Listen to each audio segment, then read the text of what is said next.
Hello बच्चों।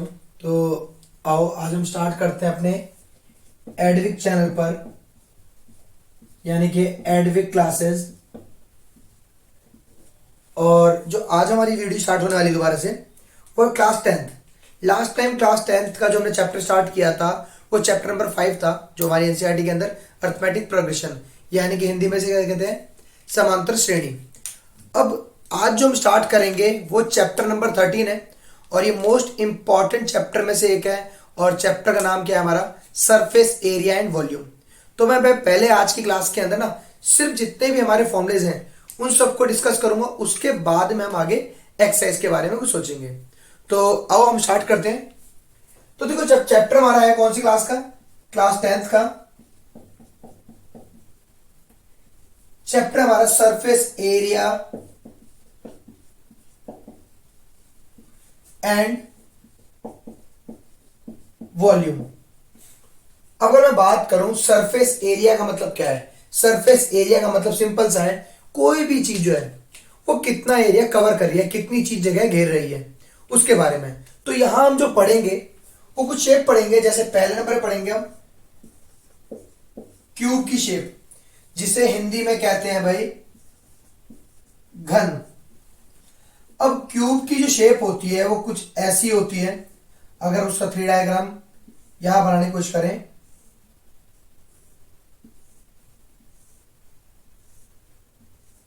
अब इस क्यूब के अंदर स्पेशल बात क्या होती है कि सारी साइड आपस में इक्वल है, यानी कि ये भी और ये भी, यानी कि इसकी लंबाई भी एक के बराबर, चौड़ाई यानी कि ब्रेथ भी इसकी एक के बराबर, और जिसकी हाइट है वो भी एक के बराबर। तो तीनों साइड आपस में इक्वल है। अब हमें यहां पर करना क्या है, फॉर्मूले समझेंगे। 3 फॉर्मूले इसके अंदर। सबसे पहले मैं बात करता हूं इसका टोटल सरफेस एरिया। अब TSA शॉर्टकट में कहते हैं, हिंदी में कहें तो इसे क्या कहेंगे, क्या, कुल पृष्ठीय क्षेत्रफल। अब कुल पृष्ठीय क्षेत्रफल हो या फिर टोटल सरफेस एरिया। तो देखो एक छोटी सी बात करते हैं, अगर मैं इसके अंदर इस एक सरफेस की बात करूं तो इस एक सरफेस का एरिया कितना आएगा, a इंटू में ए का स्क्वायर। और अगर हम किसी भी क्यूब की बात करें तो वहां सरफेस कितने होते हैं, चारों तो साइड होगी हमारी दीवारों की, और एक ऊपर छत और एक नीचे बेस हो गया हमारा। तो कितनी होगी टोटल, 6। तो इसका जो टोटल सरफेस एरिया होगा वो क्या होगा, 6a का स्क्वायर। अब इससे अगला आता है हमारा क्या, लेटरल सरफेस एरिया। इसे हिंदी में कहते हैं पार्श्व पृष्ठीय क्षेत्रफल। अब लेटरल की बात करें, इसका मतलब क्या है, हमेशा सिर्फ चारों तरफ का सरफेस एरिया, ऊपर और नीचे की हम इसमें बात नहीं करेंगे। तो क्या हो जाएगा ये 4a का स्क्वायर। फिर हम बात करते हैं वॉल्यूम। अब देखो वॉल्यूम के लिए एक बेसिक सी बात बोलूंगा, वो हमेशा हर एक जगह पे यूनिफॉर्मली ट्रुथ रहेगी। अब यूनिवर्सल ट्रुथ का मतलब क्या है, पर देखो जैसे मैं बोलता हूं, अगर वॉल्यूम की बात करता हूं, अगर कभी भी कोई भी शेप नीचे से स्टार्ट होकर ऊपर तक सिमेट्रिकल चल रही है, सिमेट्रिकल मतलब जैसी स्टार्ट नीचे थी जो उसका बेस है उसी शेप में चल रही है, यानी कि ऊपर कोई चौड़ी या पतली नहीं हो रही, तब उस कंडीशन में जो वॉल्यूम होता है वो क्या होता है, हमेशा ही एरिया ऑफ बेस इनटू उसकी हाइट। तो क्या होता है, मैं लिख देता हूं formula, area of base multiply में हाइट। तो बेस का एरिया क्या होगा इसका, a का स्क्वायर, इसकी हाइट किसके बराबर है, a के, तो क्या आ गया ये a की क्यूब। तो वॉल्यूम हो गया a की क्यूब।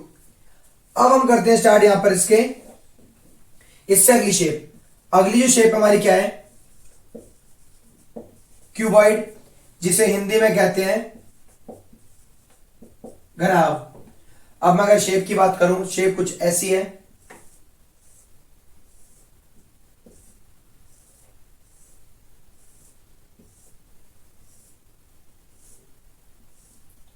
ये हो गया हमारा L B और ये H, यानी कि L into b into h. अब बात करते हैं यहां पर इसके सबसे पहले टोटल सरफेस एरिया। तो भाई देखो टोटल सरफेस एरिया की बात करें तो जैसे अगर मैं बात करता हूं नीचे के फ्लोर की, फ्लोर का एरिया क्या होगा, L इंटू बी। तो ऊपर भी क्या हो गया, L इंटू बी, यानी कि अगर नीचे L इंटू बी है तो ऊपर भी L इंटू बी, तो 2LB हो गया प्लस। अब अगर मान लो मैं इसी दीवार की बात करता हूं तो ये हो गया हमारी क्या, B, और ये होगी इसकी हाइट, तो बी एच, इसके ठीक सामने जो दीवार होगी उसका बी एच, तो 2BH प्लस दूसरी साइड की बात करें, एक साइड होगी एल और एक क्या होगी एच, तो एल एच, यानी कि एल एच इसके ठीक अपोजिट में क्या हो जाएगी, वो भी एल एच, तो 2LH, 2 यहां भी है, 2 यहां भी है, 2 यहां भी है, 2 सबसे कॉमन आ गया, तो क्या आ गया LB, BH, HL कह लो या LH कह लो, तो मैं इसे HL लिख देता हूं। ये क्या आ गया हमारा टोटल सरफेस एरिया। अब हम बात करेंगे लेटरल सरफेस एरिया। हिंदी में कहते हैं इंग्लिश में कहते हैं लेटरल सरफेस एरिया, और हिंदी में कहते हैं इसे पार्श्व पृष्ठीय क्षेत्रफल। तो अगर मैं इसकी बात करूं तो इसमें चारों तरफ आएंगी, तो क्या हो गया, एक साइड का तो हो गया भाई 2L×H, एक बार कितना हो गया भाई 2BH, तो 2H यहां भी है, 2H यहां भी है, तो 2H कॉमन आ गया, क्या बचा L, यहां बचेगा B, तो फॉर्मूला हो गया 2HL+B।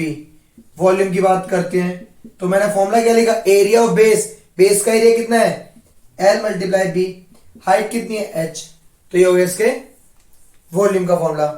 तो बच्चों एक काम करें, नोट करो, फिर मैं आगे वाले और समझाता हूं। तो देखो अभी हमने दो कर लिए, दो कौन कौन से थे हमारे, क्यूब और क्यूबॉइड। अब थर्ड नंबर पे आता है हमारा सिलेंडर, हिंदी में इसे कहते हैं बेलन। अब भाई अगर मैं यहां पे शेप बनाऊं तो शेप कुछ होगी ये, तो ये होगी इसकी रेडियस, ये होगी इसकी हाइट, ठीक है। तो यहां पे बात करते हैं इसका, यहां ना लेटरल नहीं होता, यहां होता है कर्व सरफेस एरिया, यानी कि CSA, तो उसका फॉर्मूला होता है 2πRH। अगर मैं बात करूं टोटल सरफेस एरिया, तो उसका फॉर्मूला होता है 2πR ब्रैकेट में R+H। अगर मैं बात करूं इसके वॉल्यूम की बात, तो वो होता है πR²H। ये तीन फॉर्मूले होते हैं। फिर आते हैं इससे अगली वाली शेप पर, जो होती है कोन, यानी कि हिंदी में कहते हैं शंकु, यानी कि शेप जो होती है वो कुछ इस टाइप की होती है, ये R, ये H, और ये जो होती है ये होती है L, यानी कि स्लांट हाइट, ठीक है। तो यहां पर कर्व सरफेस एरिया कितना होगा, πRL। टोटल सरफेस एरिया क्या होता है, πRL+R। वॉल्यूम का फॉर्मूला क्या होता है 1/3πR²H। और एक चीज और, यहां पर L, R और H के अंदर जो रिलेशन होता है वो क्या होता है, L² बराबर होता है R²+H², ठीक है। तो ये हो गया हमारे पास क्या, शंकु के अंदर या फिर कोन के अंदर तो तीनों जो फॉर्मूले हमारे, curve surface area, total surface area and volume का। फिर एक और शेप की बात कर लेते हैं जो है स्फीयर, यानी कि बॉल टाइप की शेप, यानी कि जिसे हम फुटबॉल कह लो या इस तरह की, इसे हिंदी में कहते हैं गोला। अब यहां ये तो इसकी रेडियस होगी, इसमें सिर्फ दो ही फॉर्मूले हैं, एक होता है टोटल सरफेस एरिया जो हो गया 4πR², और एक होता है इसका वॉल्यूम, वो होता है 4/3πR³। यहां और कोई फॉर्मूला होता ही नहीं है। चलो ये वाली शेप हो गई, यानी कि थर्ड, ये हमारा हो गया फोर्थ, और ये हो गया हमारा फिफ्थ। तो सिक्स्थ शेप भी पढ़ लेते हैं यहां पर, जो कि है हमारा हेमिस्फेयर। हेमिस्फेयर मतलब अर्धगोला। अब इसकी शेप जैसे हमारी बाउल होती है, यानी कटोरी होती है, उस टाइप की शेप होती है। ये होगी हमारी R, तो ये भी R। यहां पर कर्व सरफेस एरिया आता है, तो कर्व सरफेस एरिया क्या होगा 2πR²। यहां टोटल सरफेस एरिया क्या होता है 3πR²। तो देखो 3πR² क्यों हुआ, अगर हम बात करें चारों तरफ की तो 2πR² हुआ। अब अपर वाला पार्ट जो आ रहा है, जो ऊपर का पार्ट होगा, उसकी बात करें, उसका ही πR² होगा, तो 2πR² प्लस ये वाला πR², तो कितना हो गया 3πR²। अब बात करते हैं वॉल्यूम की। तो देखो वॉल्यूम को सिंपल समझ लो। अब यहां पे कैपेसिटी की बात होती है। यहां पे अगर मान लो एग्जांपल के लिए 1 लीटर पानी आता है तो इसमें कितना आएगा, आधा ही तो आएगा। तो ठीक इसका आधा कर दो, तो 2/3 πr³। तो बच्चों एक काम करो, आप ये पहले फॉर्मूला नोट करो, फिर मैं आगे सवाल स्टार्ट करवाता हूं। तो देखो बच्चों, अब हम अपने स्टार्ट करते हैं सवालों के बारे में। तो हम स्टार्ट कर रहे हैं एक्सरसाइज 13.1। अब यहां पर ना पहला जो सवाल लिखा है, क्या लिखा गया है, 2 cube each of volume 64 centimetre cube are join end to end. यानी कि हमारे पास कोई 2 क्यूब है, एक क्यूब हो गया,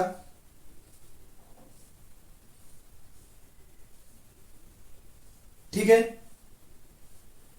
अब इसी को ठीक अटैच करके एक और क्यूब है जो कुछ इस तरह से हो जाएगा। अब बोला गया अगर एक का वॉल्यूम, इस वाले का वॉल्यूम 64 है, इसका भी वॉल्यूम 64, यानी कि वॉल्यूम कितना दे रखा है हमें, 64 सेंटीमीटर क्यूब। वॉल्यूम के लिए फॉर्मूला क्या होता है हमारा, ए की क्यूब। ये किसकी क्यूब होता है, 4 की क्यूब। तो ए बराबर कितना आ गया भाई, 4 सेंटीमीटर। अगर ए हमारे पास 4 सेंटीमीटर है, यानी कि ये भी 4, ये भी 4, ये 4, ये 4। तो जो न्यू शेप बन रही है, अगर इस पूरी शेप को देखें तो शेप कौन सी बन गई हमारी, अब क्यूबॉइड की। तो इस क्यूबॉइड के अंदर एल कितना हो गया, 4 और 4 8 सेंटीमीटर। बी कितना हो गया, 4 सेंटीमीटर। एच कितने हो गए हमारी, 4 सेंटीमीटर। अब देखते हैं हमसे क्या पूछा जा रहा है, वॉल्यूम की बात हो रही है या फिर सरफेस एरिया की। तो हमसे पूछा गया फाइंड द सरफेस एरिया, यानी कि सरफेस एरिया निकालना है। तो सरफेस एरिया के लिए मतलब क्या हो गया, टोटल सरफेस एरिया। तो फॉर्मूला क्या था, 2 LB BH HL। तो ये हो गया भाई 2, L की वैल्यू है 8 मल्टीप्लाई 4 प्लस B हमारे पास 4 मल्टीप्लाई 4 प्लस H हमारे पास 4, L हमारे पास 8। तो ये कितना आ गया भाई, 2, 8 4 जा 32, 4 4 जा 16 प्लस 32, ये 2, 32 और 32 64, 64 प्लस 16, 6 4 10, 6 7 1 8, 80, 80 की 2 से करेंगे तो 160 सेंटीमीटर स्क्वायर। तो ये आ गया हमारा इसका आंसर। तो देखो ये तो थोड़ा समझोगे आप। अब एक काम करते हैं, एक और नेक्स्ट कर लेते हैं। अगर हम नेक्स्ट की बात करें तो यहां क्या बोला गया, a vessel is in the form of hollow hemisphere mounted by a hollow cylinder. यानी कि एक होलो हेमिस्फीयर है जो किसके ऊपर रखा गया है, एक सिलेंडर के ऊपर रख दिया गया कुछ इस तरह से। अब आगे बोला जाता है यहां पे the diameter of the hemisphere is 14, यानी कि इसका डायमीटर कितना आ रहा है, 14 है। तो रेडियस कितनी आ गई, 7 सेंटीमीटर। और वो लगे in the total height of the vessel, इसकी जो टोटल हाइट आती है वो 13 है, यानी कि ये पूरी कितनी है, इसकी एच लिख दो कैपिटल में, 13 सेंटीमीटर। तो बात करते हैं इसकी वैल्यू कितनी बचेगी, यानी कि एच की। तो देखो हमें पता है ये भी 7 होगी क्योंकि ये तो आ रहा है। अब ये 7 टोटल 13 है, तो हमने क्या करना पड़ेगा भाई, 13 में से माइनस करें 7, तो एच आ गई 6 सेंटीमीटर। अब क्या बात हो रही है यहां पर, हमसे यहां बोला गया find the inner surface area of the vessel. देखो जब भी कभी ऐसा सवाल आ जाए और वहां पर सरफेस एरिया की बात आए तो एक बात याद रखना, वहां पे हमेशा ही टोटल सरफेस एरिया के चक्कर मत पड़ना। वहां देखना क्या है, जो शेप दे रखी है ना, उस शेप के अंदर कहां कहां पे हम पेंट कर सकते हैं। तो देखो इसके चारों तरफ पेंट होगा और इसके चारों तरफ पेंट होगा क्योंकि होलो है। तो भाई अगर इसके चारों तरफ पेंट करते हैं तो total surface area of vessel, इसके चारों तरफ करा तो 2πRH, इसके चारों तरफ किया तो 2πr²। सबसे पहले हमेशा ही फॉर्मूले लिखने हैं। अब देखो फॉर्मूले में क्या क्या कॉमन आ रहा है, तो मुझे दिख रहा है 2πr यहां भी है, 2πr यहां भी है, तो 2πr कॉमन निकाला, यहां बचेगा h, यहां बचेगा सिर्फ एक r। अब वैल्यू पुट कर देते हैं, तो 2π की वैल्यू 22/7, r की वैल्यू 7, h की वैल्यू 6, r की वैल्यू 7, ये कट गया। 22 से करेंगे मल्टीप्लाई 2 की तो कितना आ गया, 44 मल्टीप्लाई में 13, ये आ गया भाई 572 सेंटीमीटर स्क्वायर। ठीक है बच्चों, तो देखो अभी मैं आज इतना ही छोड़ता हूं तुम्हें, यानी कि हमने एनसीईआरटी का एक फर्स्ट कर लिया और एक सेकंड, यानी कि 13.1 के 2 सवाल कर लिए, बाकी हम फॉर्मूले समझ चुके हैं। तो आप प्रैक्टिस कीजिए, बाकी हम नेक्स्ट क्लास में दोबारा मिलते हैं। ओके बाय बच्चों।